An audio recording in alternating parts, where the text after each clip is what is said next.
Olá, boa tarde a todos, boa tarde, terceiro ano. Vamos lá, continuando o nosso módulo 16. Hoje a aula com o professor convidado Alexandre Volney Vila, vai falar um pouquinho sobre exames de tomografia e ressonância em cardiologia. Professor Alexandre, tudo bem? Aluno, estou com você. Obrigado, Thales. Em primeiro lugar, agradeço a você e ao Dr. Nadi pelo convite. É uma satisfação falar um pouquinho sobre a área em que eu especializei, aí para os meninos do terceiro ano que estão começando aí a carreira médica. Como eu falei para você, assim, quando a gente fala, vou falar de tomografia e ressonância, o pessoal às vezes se assusta, muitos médicos ainda hoje em dia acham que são exames altamente complexos e que são ao fim da linha da investigação de pacientes aí nas diversas áreas do conhecimento. E, na verdade, a minha ideia aqui é mostrar para vocês o básico, né? Vocês talvez tenham coisas aí que vocês não compreendam e que talvez ainda vocês estão em um processo de construção de conhecimento. Então, eu quero deixar um negócio bem tranquilo. Vocês podem perguntar e abrir o microfone, perguntar tranquilo para a gente fazer aí um bate-papo. E a ideia é desmistificar isso daí. Assim, a tomografia e a ressonância são exames de alta complexidade, mas hoje já estão totalmente inseridas no âmbito de diversas especialidades e a cardiologia é uma delas também. Então, eu vou trazer algumas coisas bem básicas dos métodos, né? E depois a gente vai falar especificamente dos métodos dentro da cardiologia, o que é o arroz com feijão disso daí, tá? Então, assim, a gente vai começar pela ressonância e essas imagens são múltiplas formas de você usar a ressonância para investigar diversos tipos diferentes de patologia cardíaca, tá? A gente, obviamente, em uma hora, até peço para vocês que, porque é um pouco extenso, eu vou falar de duas metodologias, né? Tomografia e ressonância. Então, às vezes eu me empolgo e vou acabar falando demais. Eu vou tentar me controlar aqui para fazer isso aqui em uma hora. Se vocês perceberem que eu estou passando muito do tempo, me deem um alô aí que eu dou uma encurtada, tá? Mas assim, isso aqui são diversas aplicações da ressonância cardíaca para avaliação do coração. Então, desde a avaliação de contratilidade, da função do coração, da massa do miocárdio ventricular, avaliações estruturais de patologias congênitas, avaliações de vasos, de grandes vasos do tórax, a aorta, das funções valvares. Então, tudo isso dá para fazer com ressonância, tá? Mas eu vou focar aqui especificamente na doença cardíaca que mais mata, que é a doença arterial coronariana, né? É a doença aterosclerótica das artérias coronárias. E, em última análise, vai levar aos quadros de angina, infarto, enfim, são as principais causas de mortalidade cardíaca. Então, a gente vai focar as duas metodologias muito nessa discussão. Mas era só para mostrar para vocês que tem diversas aplicações. Então, vamos lá. Ressonância, ela nada mais é do que um superímã, tá? Para vocês terem uma ideia, a gente tem a ressonância, né, um ímã, ela gera um campo magnético, né? Esse campo magnético tem uma intensidade que é medida em Tesla, tá? Então, assim, as ressonâncias que são compatíveis com exames cardíacos, elas precisam ter um campo de 1,5 Tesla ou de 3 Tesla, que são as disponíveis no mercado atualmente. A gente tem campos aí até de 7 Tesla, enfim, em parte mais de pesquisa, mas o que a gente vai ter disponível é 1,5 e 3, a intensidade do campo. Pra vocês terem uma noção da intensidade desse campo, aqui vocês estão vendo aqueles ímãs que tem ferro velho, né? Isso aqui tem 0,3 Tesla, certo? Então, se você entrar dentro de um campo eletromagnético, você está entrando de uma ressonância, está entrando em um campo que tem 5 vezes maior potência do que esse treco aqui que levanta carro. Então, é um campo extremamente intenso. E o que ele faz lá dentro? O indivíduo entra na ressonância, vocês estão vendo aqui no filminho, e a ressonância usa íons do nosso corpo para fazer as imagens. Na maioria das vezes, o íon mais o próton mais disponível é o próton da água, o hidrogênio, né? Então a ressonância vai usar Isso que é o que é mais disponível em nosso corpo para fazer imagem. Dá para fazer imagem com outros íons, mas o habitual é a gente usar o próton. Como é que é isso? Você coloca o indivíduo dentro do campo eletromagnético e os íons, parte dos íons de prótons, dos prótons do corpo dele, vão se alinhar com o campo eletromagnético. Aqui embaixo vocês vão ver aqui, as bolinhas aqui, os prótons. Então ele tem um alinhamento com o campo eletromagnético. A ressonância faz o quê? Emite um pulso de radiofrequência que altera momentaneamente a orientação desse próton, e quando ele volta para o estado inicial de equilíbrio, ele emite uma energia que é captada pela bobina do aparelho, né, por essas bobinas aqui, e isso é gerado da imagem. Tá? Eu acho que o mais importante para vocês aqui no terceiro ano é saber o simples, que é ressonância nada mais é do que uma forma de fazer imagem usando campo eletromagnético, ou seja, não usa radiação ionizante. E isso, do ponto de vista biológico, é extremamente importante, né? O campo eletromagnético não vai causar nenhum mal, nenhum potencial prejuízo ao indivíduo, diferente da radiação ionizante, que nós vamos tratar um pouquinho mais para frente. Então, ressonância magnética é um campo eletromagnético que vai fazer imagem a partir do estudo dos prótons do nosso corpo. Bom, algumas coisas básicas Então, como isso é um ímã grande, a gente tem que evitar, dentro da sala de ressonância, que você tenha coisas ferromagnéticas, porque isso vai colar. Lembra, se aquele elevador de carro de ferro velho tem 0,3, se você colocar alguma coisa de ferromagnética perto do campo, você vai colar isso no aparelho, nunca mais vai conseguir tirar, né? Inclusive, vocês entrarem lá no YouTube, vocês vão ver acidentes com ressonância, às vezes coisas graves e às vezes coisas até drásticas, assim, né? Gente que cola maca, enfim. Mas, assim, do ponto de vista do paciente que você vai fazer, né, quando você vai indicar o exame, é extremamente importante você saber algumas contraindicações para o estudo, tá? Então, assim, indivíduos que trabalha com limagem de ferro, que tem fragmento de metal no olho, ou que, principalmente aqueles que colocaram um antecedente de colocar um clipe metálico, esses indivíduos, implante coclear não pode fazer ressonância, porque isso pode gerar problemas de deslocamento do clipe, problemas do implante coclear, enfim. Marca-passo e desfibrilador são dois devices, dois equipamentos utilizados na cardiologia, que se vocês, com certeza aí, algum de vocês tem um voo que tem marca-passo, enfim, talvez vocês já tenham até tido uma aula específica sobre isso, mas esses devices, quando estão dentro do campo, eles podem sofrer algumas influências, perder programação, então eles, em geral, são contraindicados, mas existem alguns aparelhos que são compatíveis com o campo eletromagnético. Então, eles são feitos de uma forma a ser compatível. Então, ele está aqui como não pode realizar, mas é um não pode... é uma contraindicação relativa. Você tem marca-passos que são aí compatíveis com o ambiente de ressonância, tá? Agora, o mais importante é saber, assim, paciente que fez um cateterismo e colocou um stent coronário, pode fazer ressonância. O paciente fez uma revascularização cirúrgica, tem lá o fio metálico para fechando a esternotomia, né, o corte no externo. O negócio é de ferro, vai colar o paciente, vai colar o peito do paciente. Não vai, tá? Pode fazer tranquilo. O paciente que tem prótese em aorta, né? O paciente tem uma prótese na aorta por um aneurisma, pode fazer também, tá? Então, esses pacientes podem fazer com segurança o exame. E a segunda coisa que a gente vai falar de cuidado é com relação ao uso do contraste.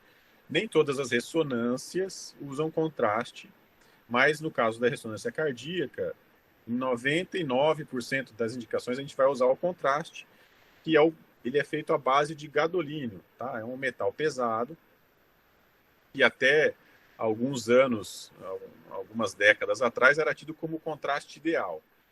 chance muito pequena de reação anafilática, né? Até que eles perceberam que pacientes que faziam uso de gadolínio e que eram renais crônicos, né, que já estavam em diálise, começaram a desenvolver uma doença que chama fibrose nefrogênica sistêmica. Isso porque eles não conseguiam eliminar o gadolínio, né, do organismo, é um metal pesado, começava a acumular em diversos órgãos e tecidos do nosso corpo, levando a um quadro de fibrose difusa. Depois vocês podem entrar no Google, eu não vou ficar discorrendo muito sobre a fibrose nefrogênica, mas a mensagem é, se o paciente precisa usar o gadolínio, a gente precisa que ele tenha uma função renal próxima ao normal, né? Então a gente mede isso pelo clearance de creatinina. Clearance de creatinina abaixo de 30, a gente discute com o médico que está indicando em relação ao custo-benefício do exame. Ou seja, a informação do exame vai ser importante o suficiente para suplantar o potencial risco, que é um risco baixo ainda quando o paciente tem uma função renal limítrofe, né? Então a gente faz essa discussão. Quando o clearance é muito baixo ou o paciente é dialítico, a gente evita a realização do exame, tá? Para minimizar o risco dessa doença, que já não existe mais depois que fizeram algumas mudanças na molécula do gadolínio, desde 2005 já não é mais descrito esses casos. Mas enfim, isso ainda é uma conduta. Então, quando vocês forem indicar uma ressonância, primeiro, se preocupar com potenciais contraindicações aqui do lado direito, do lado esquerdo, e com relação à função renal do paciente. Bom, esse é o básico. Então, assim, vamos agora falar de ressonância cardíaca, né? O básico da ressonância cardíaca é a avaliação da função, massa e contratilidade dos ventrículos e dos átrios, né? Isso, assim, a ressonância, ela é o padrão ouro para esse tipo de análise, tá?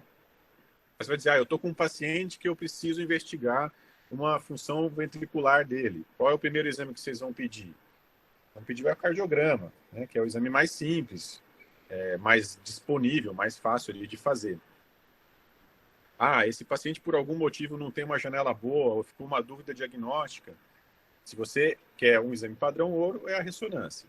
Tá? Por que eu estou falando que ele é o padrão ouro? Porque se você for analisar, então, alguns fatores aqui que a gente considera na análise cardíaca, que é fração de ejeção, quanto que o ventrículo ejeta de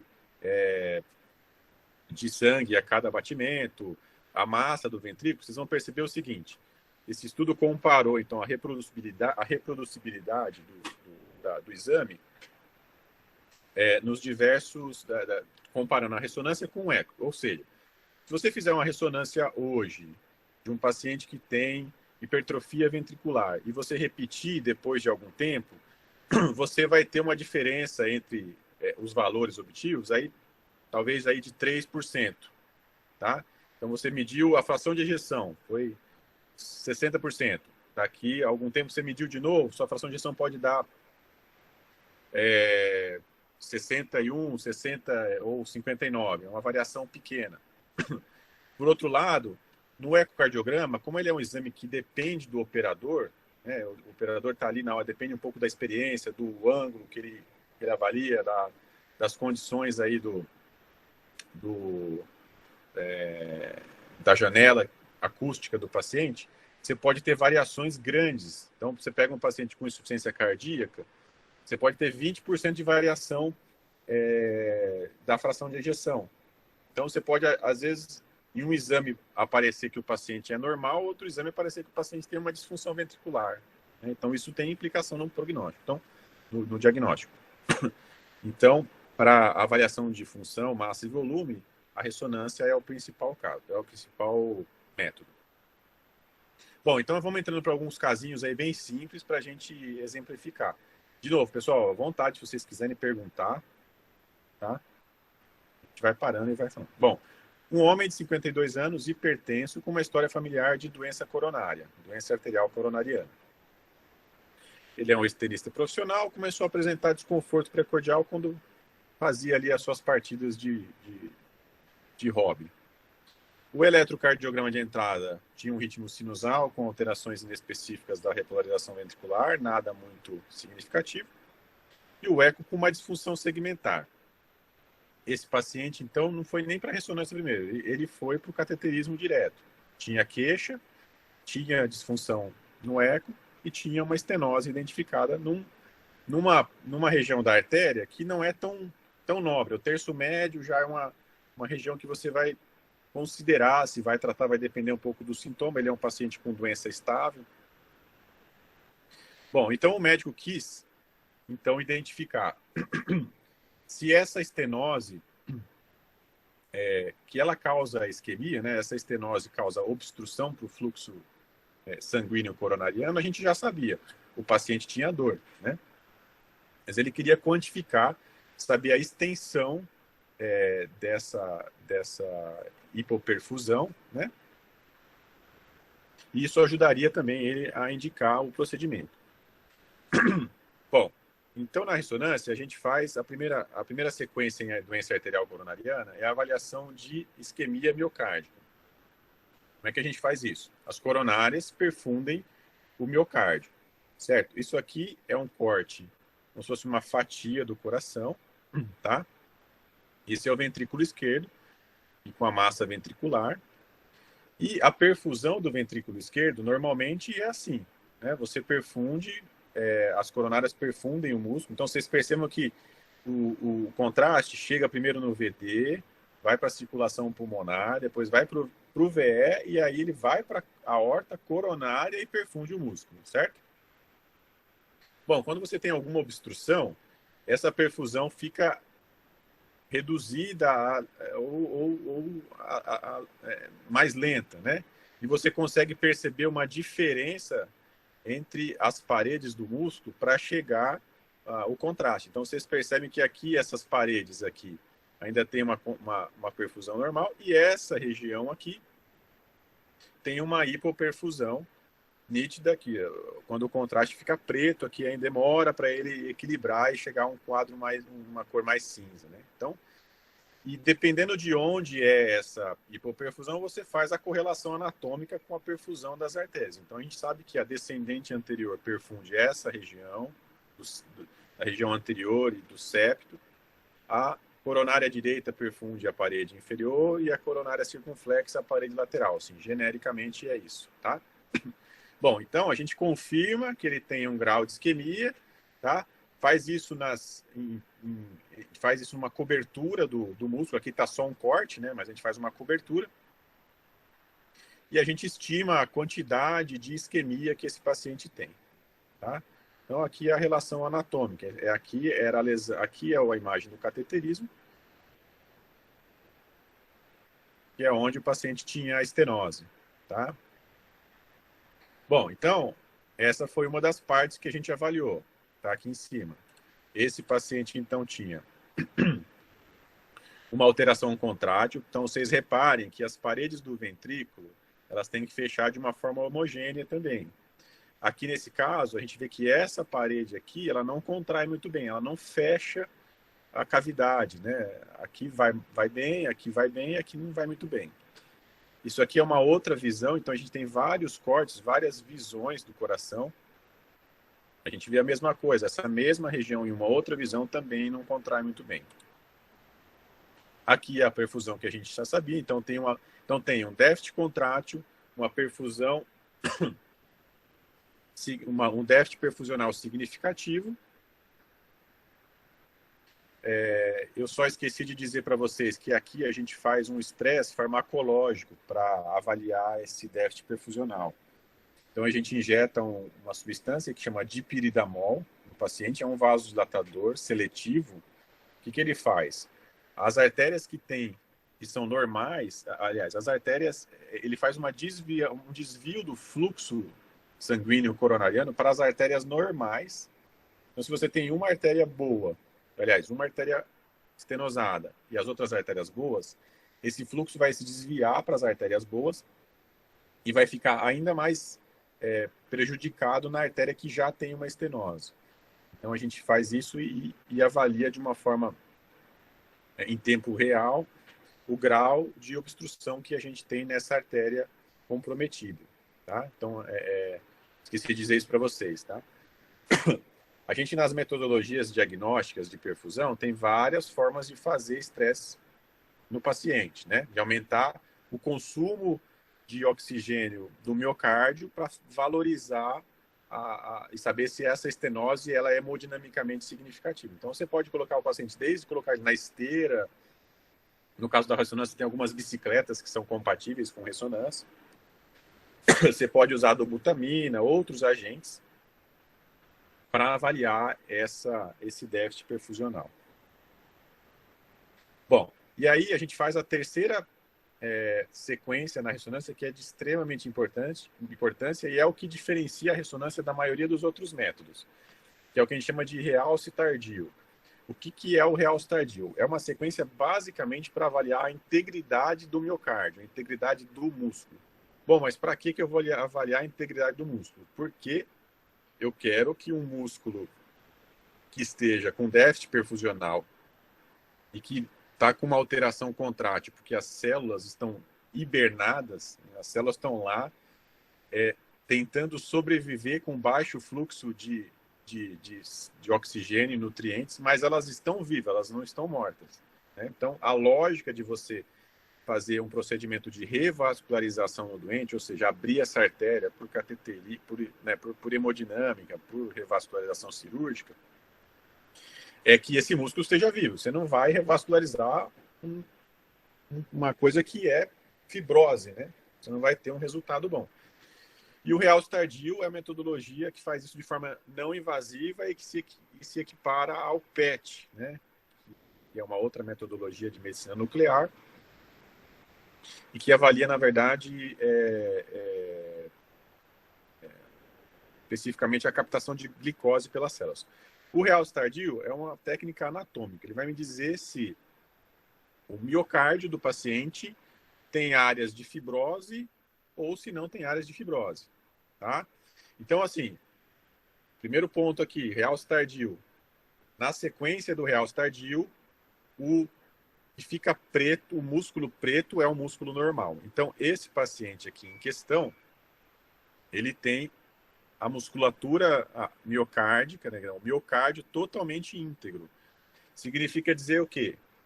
Se a gente revascularizar esse déficit perfusional, há grandes chances desse déficit contrátil melhorar e a função cardíaca dele melhorar. Tanto é que ele foi para a cirurgia, e aqui vocês vão comparar e vão perceber a diferença de contração entre essa pré-cirúrgica e essa pós-cirúrgica. Essa pré-cirúrgica e essa pós. Vocês perceberam o que eu falei? Então aqui vocês percebem que a cavidade fecha. Ó, o miocárdio, a bolinha miocárdica aqui, ela fecha bem bonitinho. E essa região aqui que antes era ruim, ficou boa. Tá? Então esse é um exemplinho básico do básico que a gente faz de avaliação de doença arterial coronariana com ressonância. Tá? Então a gente avalia isquemia miocárdica. Então entendam esses conceitos. Isquemia miocárdica é simplesmente o fato de você detectar uma estenose coronariana com repercussão. Você avalia de uma forma indireta que o fluxo de sangue por essa estenose está limitado. Tá? Isso é isquemia. Tá? E a outra coisa é viabilidade. Viabilidade significa dizer que o músculo está vivo. Ele pode estar disfuncional, mas ele está vivo. Certo? Então, entra aqui agora nessa coisa, nesse esqueminha para vocês entenderem como é que eu faço isso pela ressonância. Então, assim, ó, o miocárdio íntegro, ele vai ter a massa de miócito e o que tiver entre miócito é interstício. Vaso, fibroblasto, enfim. O gadolínio é um metal pesado e é uma molécula grande. Ela não entra em célula intacta. Ela não consegue passar a membrana celular. Então, no miocárdio normal, o gadolínio vai entrar e vai sair rapidamente pela parte vascular, pela vascularização. Aí, quando a gente faz a sequência, não tem gadolínio no músculo, porque o músculo é normal. Então, ele fica preto. Se você pegar um paciente que teve um infarto, acabou de ter um infarto, tem um monte de miócito morto, rasgado aqui a célula, o gadolínio vai conseguir entrar nas células que estão mortas ou lesionadas, e ele vai se acumular e ele vai demorar mais tempo para sair dessas regiões. A gente faz a sequência e consegue identificar o gadolínio lá dentro. Eu vou mostrar para vocês. A outra situação é quando o paciente já remodelou, já não tem mais célula, a célula morreu e virou tudo matriz colágena, né? Quer dizer, o organismo tentou dar aquela colada no machucado ali com matriz colágena, e isso não é, e o gadolínio se difunde por ela e tem um mecanismo parecido. Ele fica ali acumulado, demora mais para voltar para a circulação e sair da região.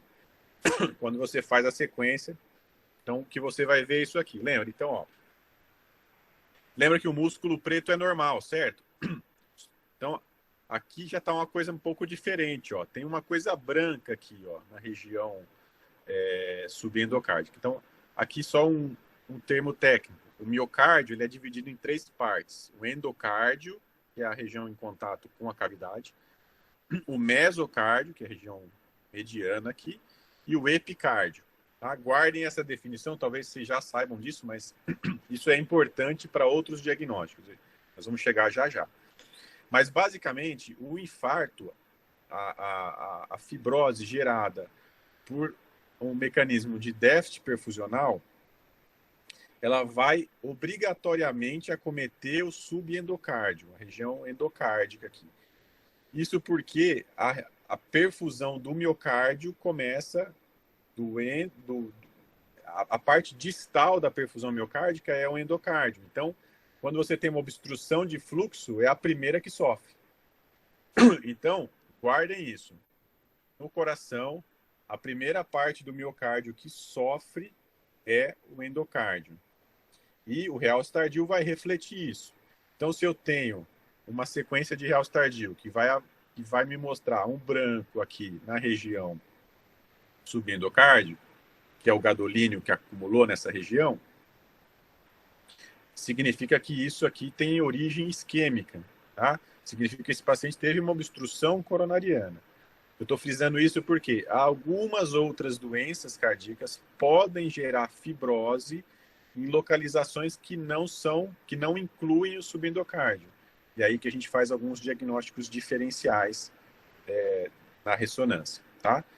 Vocês vão percebendo que, dependendo do tempo em que o paciente teve de isquemia, esse branco pode ser maior. Ele pode atingir a transmuralidade do músculo, pode atingir o músculo inteiro. Então, ele pode ficar restrito a endocárdio, pode pegar o endo e a região meso, ou pode pegar o músculo inteiro. Aqui está o esqueminha para vocês, para ficar mais claro. Bom, então, voltando ao termo de viabilidade. Viabilidade significa o quê? Alguma coisa que tem um potencial de viver novamente. Então, se o paciente sofreu um infarto e você quer saber se esse músculo ainda tem potencial de recuperar a função contrátil, você vai estudar a viabilidade desse músculo. Tá? No caso da ressonância, assim, existem vários métodos para você estudar a viabilidade. A ressonância é um deles. Mas é o método mais fisiológico para estudar isso daí. Por quê? A gente consegue visualizar de uma forma precisa a extensão do dano, a fisiologia que causou essa fibrose. Como eu falei para vocês, você pode ter fibrose porque entupiu uma artéria, você pode ter fibrose por outras patologias. Por exemplo, uma inflamação do músculo. Tá? E a ressonância tem a capacidade de predizer a probabilidade de recuperação contrátil, ou seja, se vai valer a pena fazer a revascularização desse paciente ou não. Aqui é só um exemplo, isso é um estudo em cão. Aqui é o anátomo patológico, essa região aqui é a região de fibrose, certo? E aqui a região branca é a região de fibrose pela ressonância. Então você vê que elas têm uma correspondência irritantemente parecida, tá? Então, mais um conceitinho. Em ressonância, a gente fala que o que está branco no realce tardio é porque está morto. Tá? Então, entendam assim. Se vocês pegarem um realce tardio, uma imagem lá, vocês pegaram uma ressonância com um realce tardio, e viu uma região lá no miocárdio branca, esse negócio está errado e esse negócio é fibrose, tá?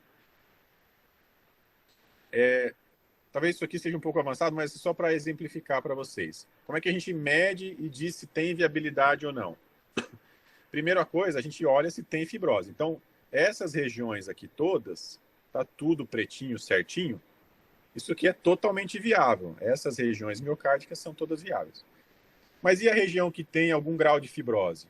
Bom, aí a gente faz uma relação entre a área de fibrose e a área do músculo.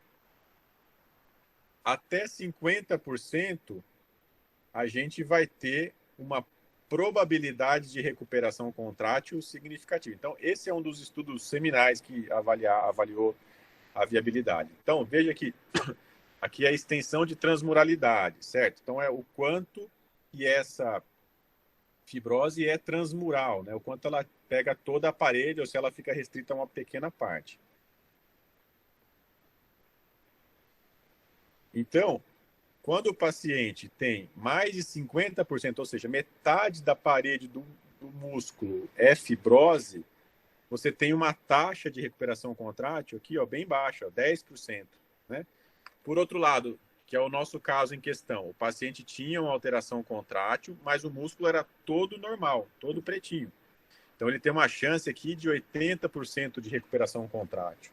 Tá? Então, isso pode parecer não muito importante, mas quando você tem um paciente de 80 anos, que tinha uma vida normal, e que você vai colocar ele na mesa, ele vai precisar fazer 1, 2, 3 pontes, uma cirurgia grande, isso pode fazer diferença em termos de qual metodologia você vai indicar para tratar esse paciente, tá? Bom, então agora eu vou fazer um teste final com vocês, para saber se vocês prestaram atenção no que eu falei. A gente tem aqui, ó, 2 pacientes com alteração contrátil, certo? Paciente A, paciente B. O paciente A parece até um pouquinho melhor, né? O paciente B parece um pouco pior, né? E esses pacientes foram para avaliação por ressonância para saber se tinha ou não viabilidade. E aqui é o realce tardio deles. Então, lembrando, a região do músculo que está preto é normal e o branco é onde tem fibrose. Aí eu pergunto para vocês, ambos foram para a cirurgia. Qual paciente se recuperou? Paciente A ou paciente B? Eu não sei nem como é que vocês vão falar isso para mim, mas se vocês puderem falar, eu queria ouvir um pouco a voz de vocês, só para saber que vocês estão aí.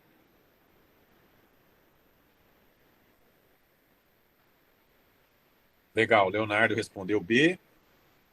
Mais alguém? Vamos lá, pessoal. Anima aí o professor. O Alcides foi com o Léo. 5 segundos. Mais alguém? O Bruno votou A. Ainda bem que teve um do contra aqui. Bom, legal. Então, ó, vou mostrar para vocês o que aconteceu. Então, o paciente que teve a melhora foi realmente o paciente B. Por quê? Reparem que a área de fibrose, que é o branquinho, é bem pequena em relação ao músculo. Tá? Isso aqui dá menos de 25% aí de área de fibrose frente a um músculo, na maior parte, vivo. Tá? Esse outro paciente, embora ele não tivesse uma alteração tão grande na contratilidade, esse aqui parecia até um pouco pior, mas ele tem uma área muito mais extensa de fibrose. Veja que esse branco aqui, ó, atinge quase todo o ventrículo dele. Então, pós-revascularização, esse músculo aqui não teve grande condição de se recuperar porque já não era mais miócito. Isso aqui já era matriz colágena, fibroblasto, enfim. Certo? Legal. Último slide, eu já passei um pouco aqui do tempo da ressonância. Então, o realce tardio é importante para a gente fazer uma diferenciação que é fundamental em termos de tratamento em cardiologia, que é saber se a origem da fibrose é isquêmica, ou seja, por obstrução coronariana, ou não isquêmica. Então, vocês vão perceber que aqui, ó, o isquêmico, ele pode até ser transmural, mas ele sempre vai incluir o subendocárdico. Nas outras patologias, você vai ter focos de fibrose, tá vendo aqui, ó, no meio do músculo, o subendocárdio está pretinho, o meio do músculo é que tem a região de fibrose, que está branca. Aqui também, ó, o subendocárdio, ó, a região mais próxima da cavidade, perdão, tá pretinha, tá normal, tá? E aí, de acordo com esses padrões, algumas doenças têm algumas características, e isso aqui a gente não vai entrar muito nessa questão aqui da aula, tá? A única ressalva aqui, ó, esse aqui tem fibrose no subendocárdio geral, tá? Mas assim, se você imaginar, teria que ser um paciente que infartou as 3 artérias. Possivelmente ele não estaria vivo para fazer a ressonância. Então, essa é uma situação de exceção em que você tem o subendocárdio com fibrose, devido a alguns tipos de doenças, pós-transplante cardíaco, enfim. Mas o mais importante para vocês é saber o seguinte: na ressonância, o coração tem que estar no realce tardio preto. O que está branco é fibrose, e dependendo do padrão dessa fibrose, ela pode ser isquêmica, se ela incluir obrigatoriamente o subendocárdio, ou não isquêmica, se ela tiver qualquer outro tipo de padrão que não inclua o subendocárdio. Certo? Essa aqui é o último casinho, então, para a gente concluir. Então, masculino, 20 anos, estava tratando uma faringite, foi para o pronto-socorro, porque teve uma dor precordial súbita e intensa.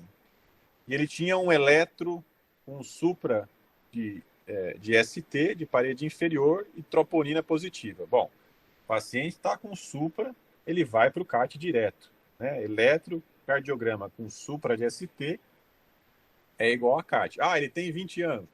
Ok. Ainda assim, ele pode infartar. Bom, ele foi para o CAT e aí não tinha lesão nenhuma. E agora, pessoal, o que aconteceu? Fizeram um eco dele, ele tinha uma função preservada, sem nenhuma alteração. Mas da onde que esse cara teve dor? Da onde que esse cara teve um supra? Então, um diagnóstico diferencial muito comum em pacientes jovens que tem alterações eletrocardiográficas muitas vezes sugestivas de um processo isquêmico e que tem o cateterismo normal. Que deu problema aqui na contração, mas desculpa aqui, não veio a mídia. Mas ele tem alteração de marcador de necrose miocárdica, ele teve dor, ele teve alteração eletrocardiográfica. Mas olha só como é que é o realce tardio dele, ó. Não pega o endocárdio, tá? No subendocárdio, ó. Pega o meso pro epi. Tá vendo aqui, ó, mais a parte externa. Esse cara teve um quadro de miocardite. Teve uma inflamação miocárdica secundária a uma infecção viral pregressa que lesou parcialmente o músculo de uma forma não isquêmica, né? Tá? Então, isso é um diagnóstico diferencial importante que a ressonância faz comumente. Tá? Um outro dia a gente pode combinar e falar das outras doenças, senão a gente não ia ter o tempo suficiente aqui para concluir no tempo proposto. Certo, pessoal? Se vocês tiverem alguma dúvida sobre ressonância, a gente me pergunta e a gente, no finalzinho a gente conversa de novo. Bom, vamos mudar agora para tomografia. Então, tomografia é outra metodologia de estudo. Aqui, a base do exame é o uso de radiação, de raio-x. Tá? Então, a tomografia é como se fosse um super raio-x, que tem múltiplos detectores e emite essa radiação ionizante que passa através do corpo do paciente, e a atenuação e se atenua dependendo do tipo de tecido, né? E a chapa, né, quando é raio-x, os detectores, quando é a tomografia, vão captar essas diferenças de atenuação do feixe de raio-x e vão gerar a imagem. Tá? Então, aqui, primeiro ponto, a tomografia é um exame que usa radiação ionizante. Né? Então, ela tem qualquer exame que usa radiação ionizante tem um potencial de lesar células, né? Obviamente que em estudos radiológicos a gente faz tudo isso de uma forma extremamente controlada, né? Mas ao longo de uma vida, um paciente pode ser exposto a inúmeros exames radiológicos, né? E isso, de forma acumulativa, pode trazer alguma consequência. A gente não tem grandes estudos, os estudos em radiação são baseados na bomba de Hiroshima, pra vocês terem uma ideia. E essa exposição, ela não é linear. Tá? Então, assim, não tem...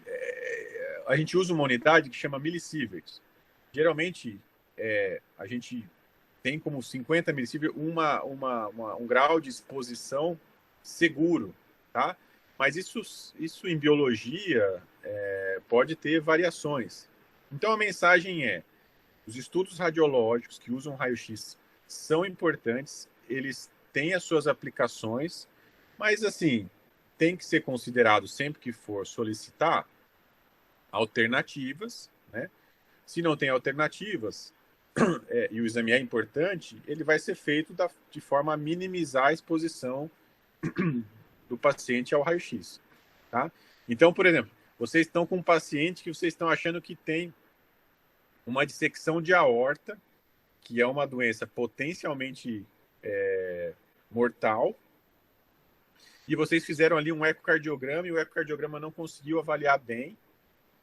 Ah, não vou fazer a tomografia porque tem raio-x. Não existe isso, né? Os métodos são seguros. A mensagem só é que ele tem que ser analisado com parcimônia as suas indicações, certo? Bom, no caso, então, da tomografia cardíaca, de novo, a gente vai focar na doença que é mais prevalente em cardiologia, doença arterial coronariana, tá? Cuja base fisiopatológica, anatômica, é a formação das placas ateroscleróticas, né? Então, aqui é o caminho da aterosclerose do nascimento até, eventualmente, a doença, né? Você começa a fazer deposição de núcleos lipídicos na região endotelial do vaso. Esse núcleo depois faz uma capa fibrótica, vai tendo microhemorragias, calcificando. Se o cara não for muito sortudo, ele pode ter uma ruptura dessa placa, com exposição do material dentro do lúmen do vaso, agregação plaquetária e infarto miocárdico. Ou ele pode simplesmente evoluir para um quadro estável, em que essa placa vai crescendo, crescendo, crescendo, sem romper e, eventualmente, obstruindo o fluxo sanguíneo. Tá? Sim, de forma bem simples, certo? Então, o que a tomografia vai fazer? Vai tentar visualizar isso daí, além das outras estruturas cardíacas. Bom, a tomografia foi criada em 1969, se eu não me engano, com patrocínio da BMI, que era a gravadora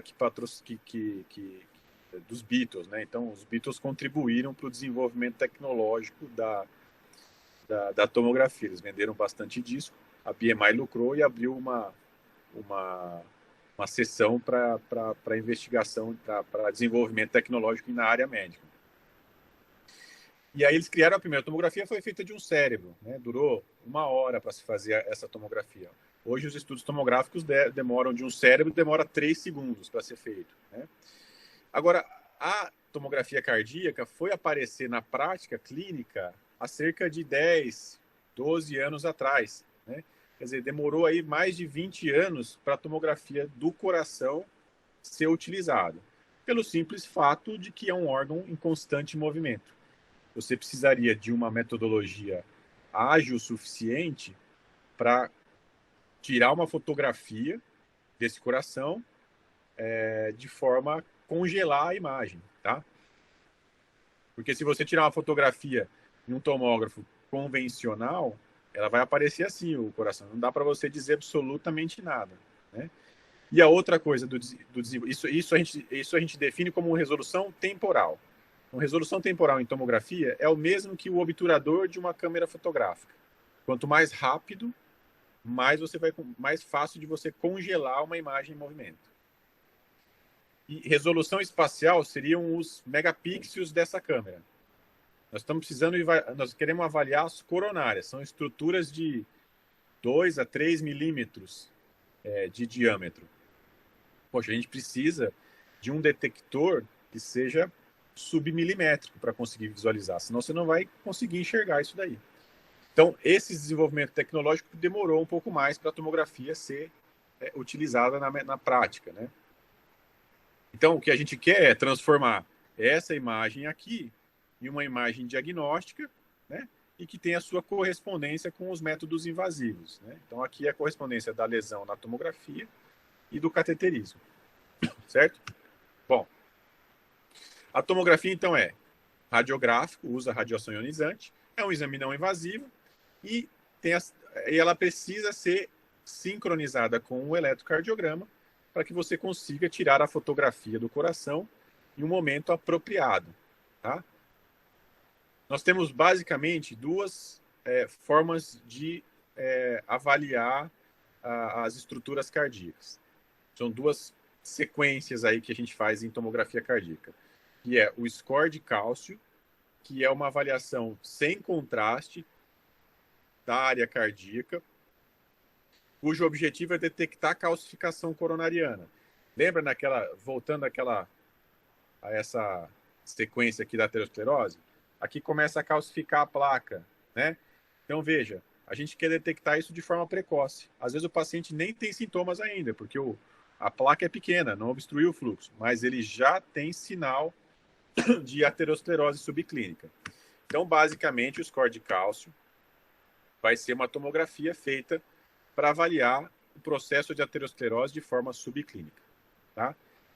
A angiotomografia já é um pouco mais complexo, vai usar o contraste iodado para avaliar as estruturas vasculares, especificamente as coronárias. Aí é um estudo anatômico, tá? E aqui um parêntese. A gente, nesse caso, além da radiação, usa um contraste que é chamado contraste iodado à base de iodo. Esse contraste tem, aí sim, um potencial de gerar uma coisa que chama nefropatia induzida pelo contraste.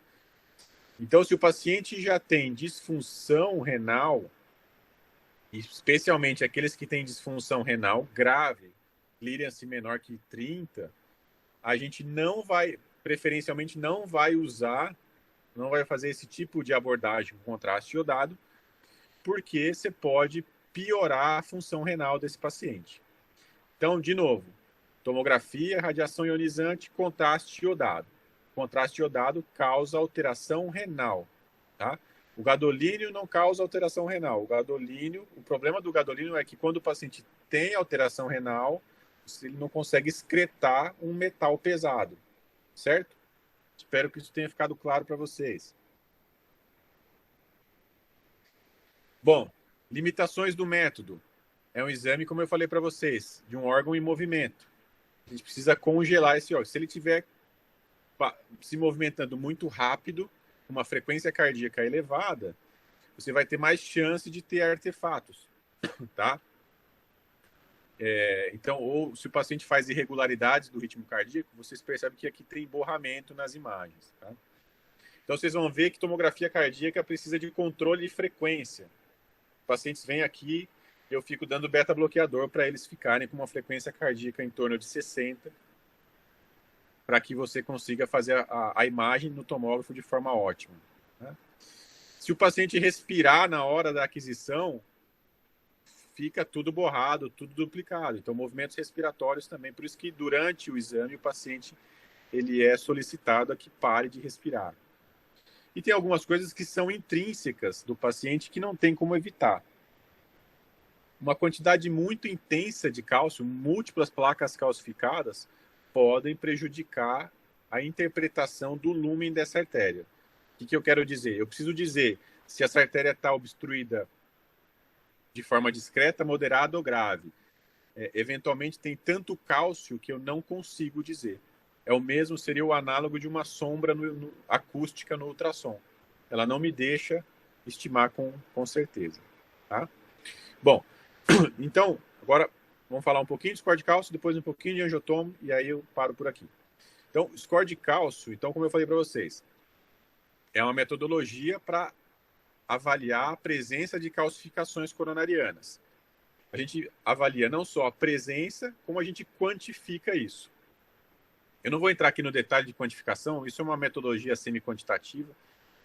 Eu circulo para o aparelho onde tem placa calcificada e ele vai me dar um score que é chamado de score de Agatston. Quanto mais calcificação esse paciente tem, significa que ele tem um processo aterosclerótico mais extenso, em termos de extensão. E isso tem implicação prognóstica.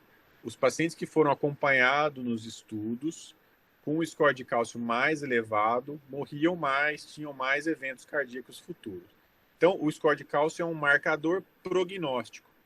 Se você pega um paciente e ele tem o score de cálcio 0, a chance de evento dele futuro é pequena. Por outro lado, se o paciente tem um score de cálcio super elevado, a chance dele vai ser maior. Aqui, só um adendo que, além da calcificação, a gente mede a extensão dela e mede a relação dela em termos de percentis populacionais. Por quê? Paciente jovem, vocês não podem ter uma gota de cálcio ainda na coronária. Vocês têm 20 e poucos anos. É impeditivo que vocês tenham.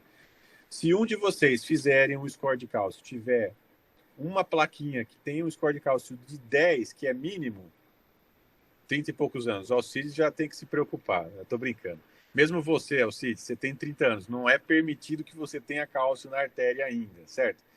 Se você fizer um score de cálcio seu e tiver 10 de score de cálcio, embora seja mínimo, com absoluta certeza vai ser maior do que 75% da distribuição populacional com a mesma faixa etária e sexo de você. O que significa dizer que você está em maior risco do que os seus pares, entendeu? Então a gente usa isso também. Bom, então primeira dica. Paciente tem score de cálcio positivo maior do que 0. Significa que ele tem aterosclerose coronariana, certo? Então é um sinal patognomônico, vamos dizer, de aterosclerose subclínica. Não tem nada na tomografia que vai dar um branquinho que não seja o cálcio. E se ele estiver no trajeto coronariano, significa que que você tem aterosclerose coronariana. Certo? Bom, aí vem uma outra dúvida clássica. Se o paciente tem um score de cálcio 0, ele não tem DAC? O que vocês acham? Vai, 3 segundos para a resposta. Sim ou não? Se o paciente não tem cálcio na coronária, ele tem aterosclerose ou não? Não necessariamente, certo? Exatamente, Leonardo. Por quê? Porque o paciente pode ter placas ainda não calcificadas, né? Então, vocês lembram lá o famoso depende. Eles não têm, porque a placa começa com a formação do núcleo lipídico, e o lipídio não vai aparecer no exame sem contraste, tá? Então, score de cálcio 0 não significa que o paciente não tenha aterosclerose subclínica, mas torna isso bem pouco provável, tá? Então, o score de cálcio 0 é um marcador de excelente prognóstico, tá? Mas isso tem que ficar claro para vocês. O paciente vai falar assim, o paciente tinha score de cálcio 0 e aí 3 meses depois infartou. Infartou. Ele tinha uma placa não calcificada que rompeu e infartou, tá? Mas, assim, é muito pequena a porcentagem de pacientes com score de cálcio 0 e que tenham placa não calcificada. Segunda dica, quanto maior, isso eu falei já para vocês, quanto maior o score de cálcio, maior a chance de evento cardiovascular futuro. Pega dois pacientes de 50 anos, um com score de cálcio 0, outro score de cálcio de 1.500, a chance desse paciente com score de cálcio 1.500, se ele já não teve um evento subclínico, é que ele vai ter, é muito maior dele ter um evento futuro. Isso pode ser angina, pode ser infarto, pode ser internação. Os estudos medem múltiplas variáveis, né? Mas é isso que a gente faz em cardiologia. Quando o paciente vem lá fazer um check-up com você, você tem que olhar para ele e falar assim, qual é o risco desse indivíduo infartar daqui 10, 20 anos? Né? E baseado nesse risco, que a gente mede por diversas formas, o score de cálcio é apenas uma delas, a gente vai indicar ou não determinados tratamentos. Tá? esse aqui é o principal estudo que avaliou isso, é um estudo de corte, um estudo chamado MESA. Depois vocês podem procurar isso lá na internet. E aqui, basicamente, é incidência acumulativa de eventos coronarianos maiores e de eventos coronarianos, então, assim, aqui infarto, aqui angina, enfim. Quando o paciente tem o score de cálcio maior de 300, veja que a sobrevida livre de eventos é maior, tá vendo? A quantidade de eventos é maior, ó. Então, você pega um segmento de 5 anos, o paciente com score de cálcio zero tem uma incidência muito pequena, próxima do zero de incidência de eventos cardíacos. O paciente que tem o score de cálcio acima de 300 já tem uma incidência aqui próxima de 10, 12%, o que é uma coisa bastante significativa em 5 anos, tá? Bom, e aí que eu falei para vocês, no consultório lá, vocês estão com o paciente, como é que esse treco aí vai mudar a tua conduta? Bom, você tem uma mulher, chegou para você assintomática, e, doutor, eu quero fazer um check-up, e essa paciente tem hipertensão estágio 1, um LDL de 155 e um HDL de 40. Bom, na cardiologia a gente faz isso, né? A gente mede risco inicialmente por scores clínicos. Você vai perguntar se esse indivíduo é hipertenso, se ele fuma, se ele tem sintomas, se ele tem qual que é o LDL dele, se ele usa antihipertensivo. Depois vocês vão entrar lá, se vocês já não tiveram isso, vocês vão ver lá que tem os scores de risco para a doença coronariana. E aí você fez isso aí no consultório e esse paciente tinha um score de risco 15%, que nessa metodologia de Framingham seria um score de risco intermediário, tá? Bom, nessa situação, a conduta inicial seria baixar esse LDL dessa senhora com o uso de estatina em torno de 100, certo? Bom, mas aí você quis refinar essa estratificação. Por quê? Os scores clínicos erram muito. Eles erram muito. Então, assim, eu quero saber se essa paciente realmente tem aterosclerose subclínica. Por quê? Eu vou dar uma estatina para ela com 60 anos e ela vai viver até os 90, ela vai tomar 30 anos de estatina. Ela vai gastar dinheiro durante 30 anos tomando estatina. Ou ela, ou o governo, enfim. Isso tem um grande impacto. Bom, aí você foi lá e fez um score de cálcio dela. E o score de cálcio dela caiu nessa faixa de 100 a 400. Veja que o score ajustado, quer dizer, o risco de Framingham ajustado pelo score foi para 25%. Então, transformou essa senhora, que era um risco intermediário, num risco alto. Mudou totalmente mudou a forma como você vai encarar essa paciente. Você vai tratar ela com uma estatina mais potente. Você vai ser mais agressivo na dose para reduzir o LDL dela, para reduzir o risco dela ter evento cardíaco futuro. Agora, veja só, se ela fosse zero o score de cálcio, olha o risco dela, reduziria para 4%. Aí você ficaria muito mais tranquilo de eventualmente falar, vamos trabalhar com a senhora, dieta, exercício, vamos ver se a gente consegue reduzir isso daí, e a meta seria diferente, seria 130. Né?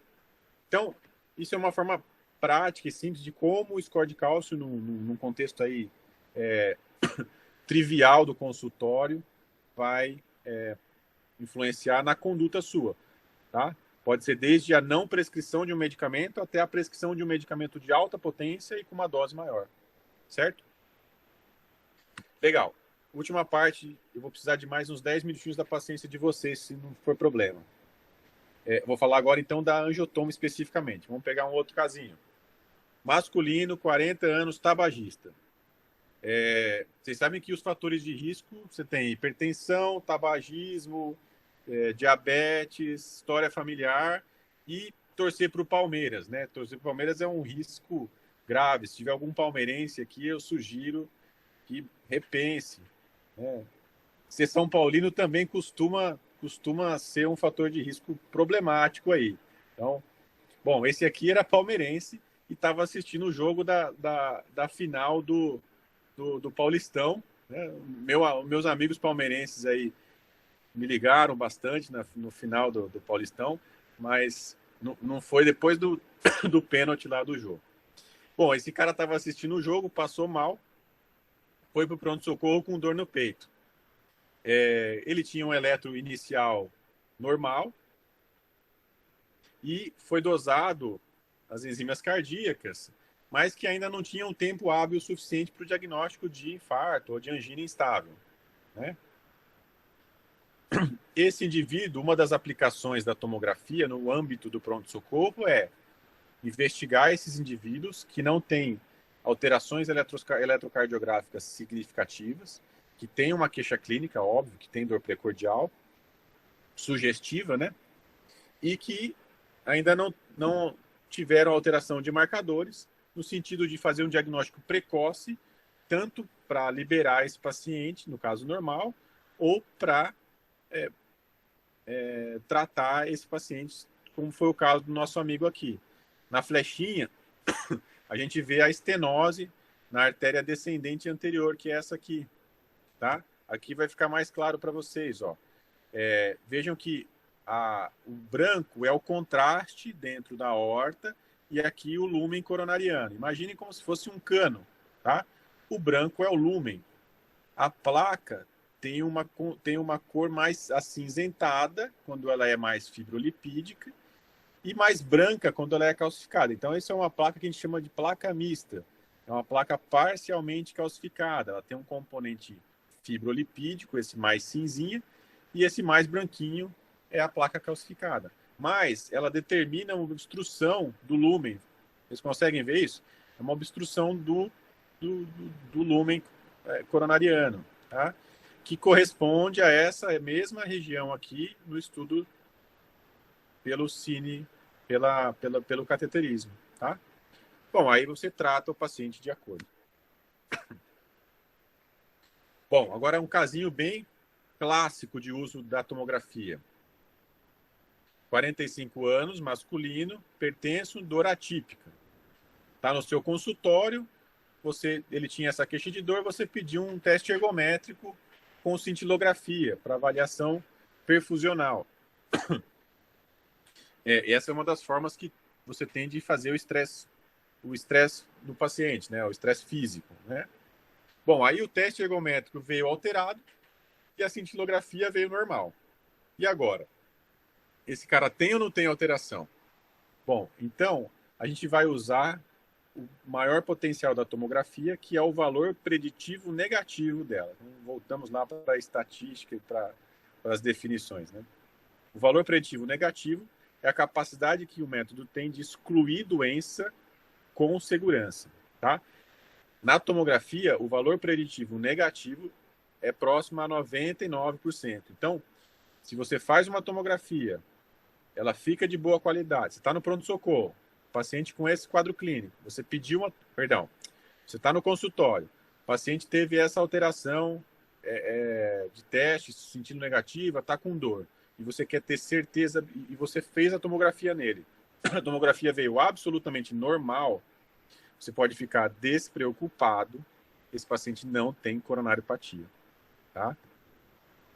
Isso porque o valor preditivo negativo da tomografia é extremamente alto, tá? De novo, o branquinho aqui é o contraste dentro das artérias, tá? Aqui é descendente anterior, que a gente chama de DA. Aqui é o ramo circunflexo. Aqui é a coronária direita, tá? Então, todas elas preenchidas pelo contraste, sem nenhuma placa, sem nenhuma região de estenose, tá? Agora, imagine o seguinte, aqui vem um outro potencial da tomografia. Porque, veja, se vocês pedirem uma cintilografia, ou mesmo uma ressonância de estresse para esse paciente, você vai pedir para falar, eu quero saber se esse cara tem uma isquemia, que fundamentalmente vai ser uma avaliação perfusional em que você vai inferir, se for positivo, que o paciente tem uma estenose coronariana. Então, na verdade, você vai estudar por esses métodos funcionais se o paciente tem uma área de isquemia e aí você vai inferir que ele tem uma alteração anatômica. Na tomografia, ao contrário, você estuda a anatomia. Então, você vai primeiro ver a anatomia desse cara, se ele tem a coronária normal, se ele tem a coronária com placa e se essa placa é obstrutiva. E no momento seguinte, você pode ou não avaliar a repercussão fisiológica disso. Mas vejam, aquele paciente, esse é o mesmo caso clínico, tá? Na tomografia, nessa primeira apresentação, ele estava absolutamente normal. Nessa segunda apresentação, esse paciente também não ia ter repercussão em estudo fisiológico. Se você fizesse a cintilografia nele, nesse contexto, coronárias normais, e nesse contexto de coronárias não obstrutivas, o resultado é mesmo, cintilografia negativa. Porém, esse paciente tem inúmeras placas ateroscleróticas em diversos segmentos coronarianos. Então, lembra, aqui segue o mesmo raciocínio. Esse paciente tem múltiplas placas, a gente chama de carga aterosclerótica, hoje em dia é o que a gente tem utilizado. Quanto maior a carga aterosclerótica desse paciente, maior é o impacto prognóstico em termos de evento. E é o cara que você vai tratar de forma mais agressiva, mesmo que ele não tenha uma obstrução importante. E isso só a tomografia vai conseguir te dar de forma não invasiva. Tá? De forma invasiva, você vai ter metodologias que não são nem o cateterismo, seria o ultrassom intracoronário, outras situações. A tomografia consegue dizer para você, olha, a sua coronária é normal. Ou então, olha, a sua coronária não tem obstruções significativas, mas tem um processo aterosclerótico subjacente extenso. Isso faz total diferença na hora que você vai tratar esse paciente. Então, na tomografia, a gente não vê só o lúmen, mas vê também a existência das placas e aqui o tipo de placa. A gente consegue ver todos os tipos de placa, né? Se são o componente mais fibrolipídico, se é um componente mais calcificado. Né? O score de cálcio a gente só vê o cálcio, porque não tem o contraste. Aqui o contraste permite a gente diferenciar os tipos de placa, a extensão. Aqui, eu não entrei nesse detalhe, mas tem características específicas de determinadas placas que são mais propensas a romper.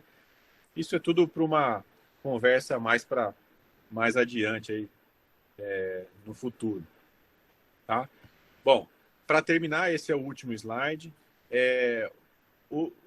Antes do advento da tomografia, os estudos, a investigação em cardiologia era muito baseada nos testes funcionais, né? Ainda hoje isso é bastante e não tem nada de errado nisso, certo?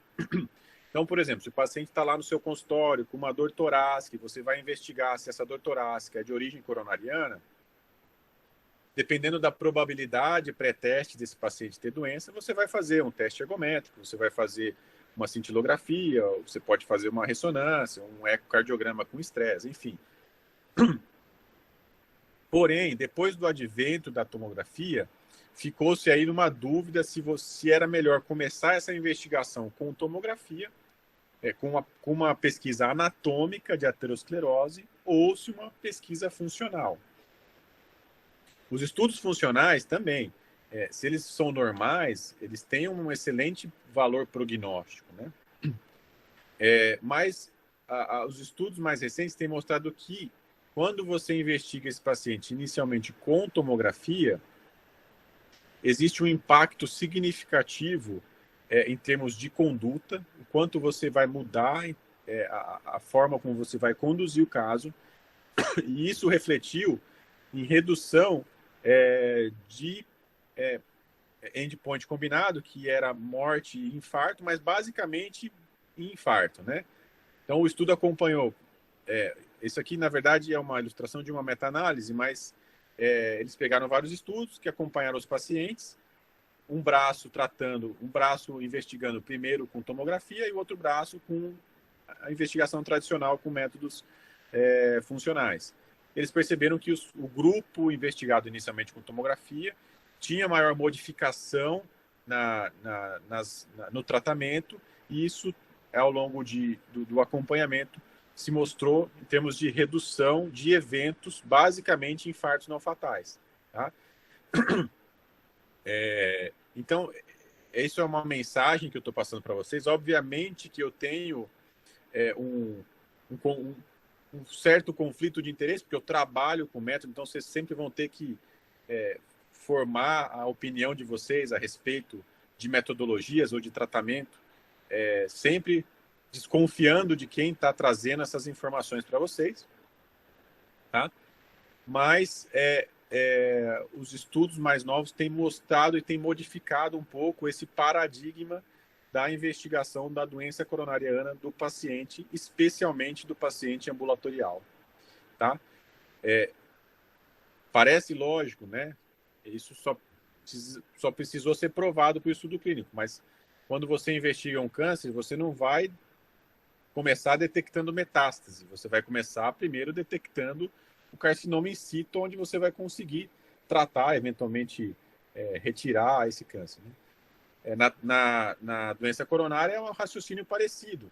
Não adianta você investigar o paciente quando ele já tem infarto, déficit perfusional. Você precisa detectar esse cara precocemente, mesmo em fases iniciais. Por quê? Se ele já tem em fase inicial, é a hora que você vai tratar e eventualmente mudar o prognóstico futuro desse cara. Pessoal, acho que era essa a última slide. Agradeço a atenção de vocês.